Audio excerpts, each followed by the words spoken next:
Car porch പണിയുമ്പോൾ എപ്പോഴും ശ്രദ്ധിക്കേണ്ടത് 2 വണ്ടി ഇടാൻ പറ്റുന്ന രീതിയിൽ ചെയ്യുക. ഇപ്പോൾ നമ്മളൊരു കാർ പോർച്ച് പണിയാൻ വേണ്ടി വന്നിട്ടുള്ളതാണ്. ഇതുണ്ട്, ഈ കാണുന്ന വീട്ടിൽ ഈ ഭാഗത്ത് നമ്മളൊരു 2 വണ്ടി ഇടാൻ പറ്റുന്ന രീതിയിൽ കാർ പോർച്ച് പണിയാൻ വേണ്ടിയിട്ടാണ് നമ്മൾ വന്നിട്ടുള്ളത്. നമ്മുടെ കാർ പോർച്ച് ഈ ടൈപ്പിൽ വൈറ്റ് ടൈപ്പിലുള്ള കാർ പോർച്ചാണ് നമ്മൾ ഇപ്രാവശ്യം പണിയുന്നത്. ഇപ്രാവശ്യം നമ്മൾ സീലിംഗ് ഉൾപ്പെടെയുള്ള വർക്കാണ് ഈ പോർച്ചിന് വേണ്ടിയിട്ട് ചെയ്യുന്നത്. അപ്പോൾ അതിൻ്റെ വർക്ക് ഡീറ്റെയിൽസ് ചിലവുകൾ ഉൾപ്പെടെ നമ്മൾ പറഞ്ഞു തരുന്നുണ്ട്. വീഡിയോ മുഴുവനായി കാണാൻ ശ്രമിക്കുക. അപ്പോൾ നമുക്ക് നേരെ വർക്കിലേക്ക് പോകാം. അപ്പോൾ നമ്മൾ ഇപ്രാവശ്യം 6 പൈപ്പിലാണ് തൂണ് ചെയ്യുന്നത്. 6 പൈപ്പിൽ പിന്നെ വൈറ്റ് ടൈപ്പ് എന്ന് പറഞ്ഞു കഴിഞ്ഞാൽ സ്റ്റാർട്ടിങ്ങിൽ ചെറിയ കാല് കൊടുത്തിട്ട് വൈയായിട്ട് നമ്മളാണ് ചെയ്യാൻ ഉദ്ദേശിച്ചിരിക്കുന്നത്. കഴിഞ്ഞ തവണ നമ്മൾ ചെയ്തിരിക്കുന്ന പോർച്ച് N ടൈപ്പായിരുന്നു. അതിൻ്റെ വീഡിയോ നമ്മൾ ചെയ്തിട്ടുണ്ട്. അപ്പോൾ ഇത് ആദ്യത്തെ സ്റ്റാർട്ടിങ്ങിലുള്ള പണിയെന്ന് വെച്ച് കഴിഞ്ഞാൽ വൈറ്റ് ടൈപ്പിൽ 2 കാല് സെറ്റ് ചെയ്യാണ്. അപ്പോൾ 6 പൈപ്പായതുകൊണ്ട് തന്നെ കുറച്ച് ഹെവി ആയിരിക്കും. അപ്പോൾ ഇത് കണ്ടില്ലേ, ഈ ഷേപ്പിൽ 2 കാല് അടിയിലോട്ട് 2 പൈപ്പ് കൊടുക്കണം. എന്നാലും കുറച്ചും കൂടി ഒരു സ്ട്രോങ് ഉണ്ടാകും. സിംഗിൾ പൈപ്പ് വെക്കാതെ ചിടക്കൊരു പീസും കൂടി കൊടുത്തു കഴിഞ്ഞാൽ കുറച്ചും കൂടി സ്ട്രോങ് ആയിരിക്കും. ഇപ്പം 4x4 ആണെങ്കിലും കുഴപ്പമൊന്നുമില്ല. പക്ഷേ 6x6 ആകുമ്പോൾ കുറച്ചും കൂടി ഒരു ഹെവി ആയിരിക്കും. ചിലവ് കുറയ്ക്കാൻ വേണ്ടി 4x4 വേണമെങ്കിലും ചെയ്യാം. ചെറിയൊരു ചെർക്കിങ്ങിൻ്റെ വിഷയം വരാൻ ചാൻസ് ഉണ്ട്. അപ്പം അത് കുറയ്ക്കാനാണ് 6x6 ചെയ്തിട്ടുള്ളത്. N ടൈപ്പാണെങ്കിൽ പിന്നെ 4x4 ആണെങ്കിലും മതി. കാരണം 2 സപ്പോർട്ട് താഴോട്ട് തന്നെ നിലത്തോട്ട് തന്നെ വരുമല്ലോ. അപ്പം ഇത് പിന്നെ N അല്ലാത്തതുകൊണ്ട് അങ്ങനെ ചെയ്യുന്നത്.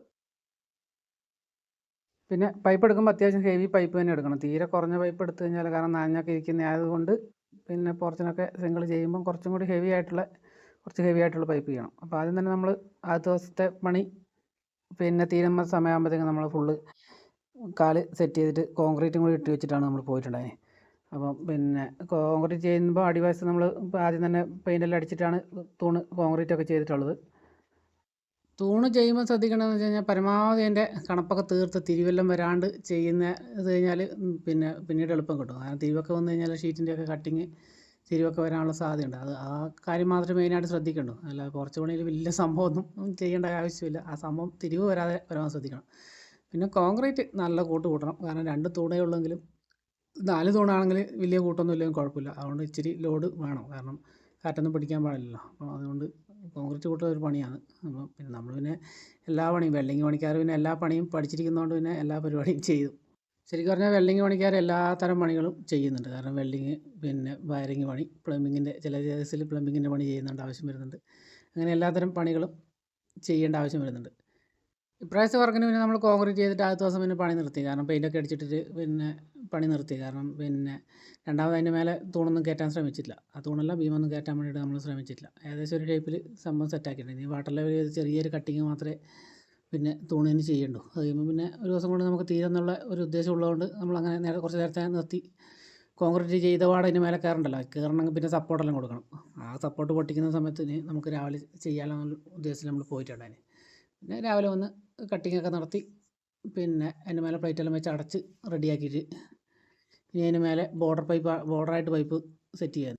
പിന്നെ കഴിഞ്ഞ പ്രാവശ്യം ചെയ്ത പിന്നെ പോർച്ചിൽ നിന്നുള്ള ഒരു വ്യത്യാസം വെച്ച് കഴിഞ്ഞാൽ, കഴിഞ്ഞ പ്രാവശ്യത്തെ തൂണിൻ്റെ കഴിഞ്ഞിട്ട് കുറച്ച് പുറത്തോട്ട് ഇറക്കി നമ്മൾ ഷീറ്റ് ഇട്ടിട്ടുണ്ടായിരുന്നു. ഇപ്രാവശ്യം പിന്നെ അവർക്ക് പറഞ്ഞു തൂണിന് തൂക്ക് നിന്നാൽ മതി. കാരണം അവർക്ക് സീലിംഗ് ഒക്കെ അടിക്കേണ്ട സെറ്റപ്പിൽ ചെയ്ത് കൊടുത്താൽ മതി. അതുകൊണ്ട് അങ്ങനെ ചെയ്താൽ മതി എന്ന് പറഞ്ഞുകൊണ്ട് നമ്മൾ പിന്നെ വേറെ എക്സ്ട്രാ പൈപ്പൊന്നും കൊടുക്കുന്നില്ല. ബോർഡർ പൈപ്പ് തന്നെ വെക്കുന്ന പൈപ്പ് കഴുക്കോലായിട്ട് സെറ്റ് ചെയ്യുന്നു.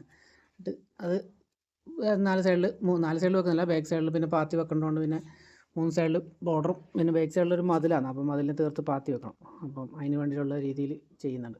ഇപ്രാവശ്യം നമ്മൾ 18 അടിയുടെ ഷീറ്റാണ് ഇടാൻ പ്ലാൻ ഇട്ടിട്ടുള്ളത്. കാരണം 18 അടി 2 വലിയ വണ്ടി അത്യാവശ്യം വലിയ കുഴപ്പമില്ല. എന്നാലും പിന്നെ ഞാൻ 20 അടി പറഞ്ഞതാണ്. അപ്പം ആ വീടിൻ്റെ ഫ്രണ്ടിലോട്ട് കുറച്ചും കൂടി അവർ കയറി നിൽക്കുന്നുണ്ട്.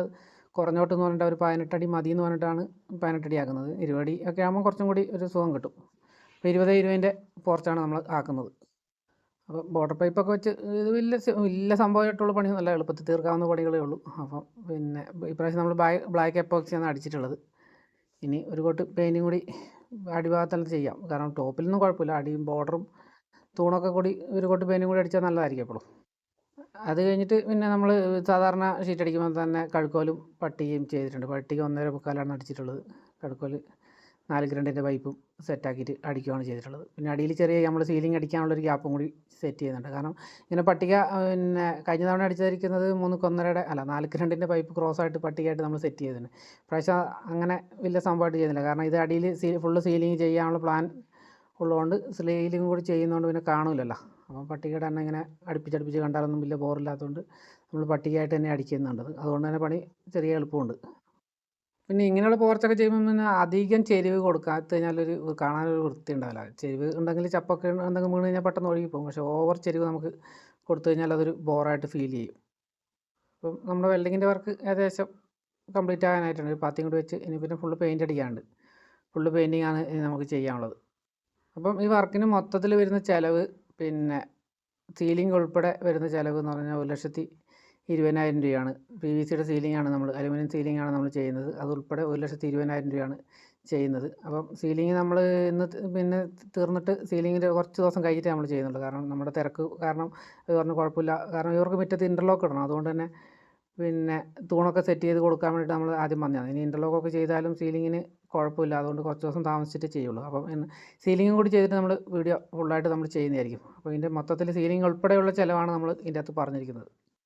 സീലിംഗ് ചെയ്തിട്ട് ഒരു 4 6 ലൈറ്റ് കൂടി കൊടുക്കാനുള്ള പ്ലാനുണ്ട്. അപ്പം വയറിങ്ങുകാർ പണിയെടുക്കുന്നുണ്ട്. അപ്പം വയർ ഇട്ട് വെക്കാൻ പറഞ്ഞിട്ടുണ്ട്. അടുത്ത ദിവസം നമ്മൾ ചെല്ലുമ്പോഴത്തേക്ക് എല്ലാം റെഡിയാവും. അപ്പോൾ ഇപ്രാവശ്യം നമ്മൾ ടാറ്റയുടെ ഷീറ്റാണ് ഇട്ടിട്ടുള്ളത്. നമ്മൾ ടാറ്റയുടെ ഷീറ്റ് ഇപ്പം പൊതുവെ കുറവാണ്. കാരണം പിന്നെ ഇവർ ടാറ്റ വേണമെന്ന് പറഞ്ഞുകൊണ്ട് നമ്മൾ ടാറ്റയുടെ ഷീറ്റ് തന്നെയാണ് ഇട്ട് കൊടുത്തിട്ടുള്ളത്. നമുക്ക് ഏത് ഷീറ്റ് ഇടുന്നതിനും കുഴപ്പമൊന്നുമില്ല. ആൾ പാർട്ടി പറയുന്നതിനനുസരിച്ച് നമ്മൾ ചെയ്ത് കൊടുക്കും. നമ്മൾ ഇന്ന ഷീറ്റേ ചെയ്യുള്ളൂ എന്നുള്ള പിടിവാശിയൊന്നും നമുക്കില്ല. പാർട്ടി എന്ത് പറയുന്നു അതിനനുസരിച്ചുള്ള മെറ്റീരിയൽ എടുക്കുന്നു, ചെയ്ത് കൊടുക്കുന്നു. അതാണ് നമ്മുടെ പോളിസി. പിന്നെ സൈഡിൽ നമ്മൾ സിലിക്കോൺ അടിച്ച് കൊടുക്കുന്നുണ്ട്. ഇനി സീലിംഗ് അടിക്കുന്ന സമയത്ത് ഒരു ചാനലും കൂടി സൈഡിൽ വെള്ളം ഇറങ്ങാതിരിക്കാൻ വേണ്ടി നമ്മൾ ചെയ്ത് കൊടുക്കാൻ പ്ലാനുണ്ട്. അപ്പം അന്നേരം പിന്നെ തീരെ പ്രശ്നം ഉണ്ടാവില്ല. അപ്പോൾ ഇത് തന്നെ ടോപ്പ് പൊസിഷൻ കാണുമ്പം ഇത് തന്നെ സാധാ ഷീറ്റാണ് പിന്നെ ഇട്ടിട്ടുള്ളത്. അതുകൊണ്ട് തന്നെ ടോപ്പിൽ നിന്ന് നോക്കുമ്പോൾ ഷീറ്റ് അങ്ങനെ എടുത്ത് കാണിക്കും. ലൈനർ ഷീറ്റ് അല്ല ക്ലാഡിങ് ഷീറ്റ് ചെയ്താലുള്ള കുഴപ്പമെന്ന് വെച്ച് കഴിഞ്ഞാൽ അതിന് തിക്നെസ് കുറവായതുകൊണ്ടും പിന്നെ ചളുങ്ങാനുള്ള എന്തെങ്കിലും വീണ് കഴിഞ്ഞാൽ അത് പാടൊരു മാവലുണ്ട്.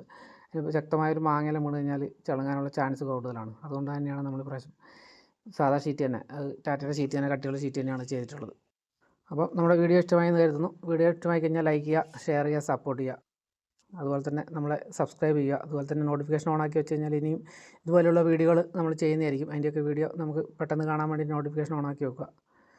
അപ്പോൾ അതുപോലെ തന്നെ നമ്മുടെ വർക്കിനെക്കുറിച്ചുള്ള അഭിപ്രായങ്ങളും നിങ്ങൾക്ക് പറയാം. നെഗറ്റീവ് ആണെങ്കിലും പോസിറ്റീവ് ആണെങ്കിലും എന്ത് അഭിപ്രായങ്ങളും നിങ്ങൾക്ക് പറയാം. കാരണം നിങ്ങളുടെ അഭിപ്രായങ്ങളൊക്കെ കേട്ടിട്ടാണ് നമ്മൾ മാറ്റങ്ങൾ വരുത്തുന്നത്.